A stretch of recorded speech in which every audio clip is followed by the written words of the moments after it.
नमस्कार सर्वांना. स्वीट कॉर्नला मराठीत गोड मका किंवा मधुमका असे म्हणतात. मक्याचा हा एक प्रकार आहे जो गोड चवीसाठी ओळखला जातो.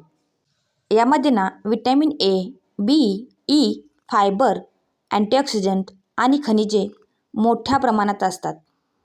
हा मका पचनासाठी अत्यंत हलका आहे. त्याचप्रमाणे डोळ्याच्या आरोग्यासाठीही अत्यंत महत्त्वपूर्ण आहे.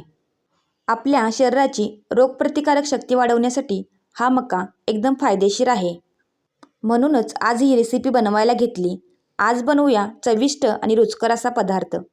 आता मका आपण वाफवून घेतलेला आहे, पूर्णपणे शिजला गेलेला आहे. आता कढईमध्ये 2 चमचे तेलामध्ये जिरे मोहरी चांगली कडकडून घ्यायची आहे. त्यानंतर कढीपत्ता आणि बारीक चिरलेला कांदा सोनेरी रंगावर होईपर्यंत आपल्याला छानसा परतवून घ्यायचा आहे. कांदा भाजल्यानंतर टॅमॅटो ॲड करणार आहोत. तो सुद्धा मऊ होईपर्यंत भाजून घ्यायचा आहे. थोडंसं मीठ घालायचं आहे.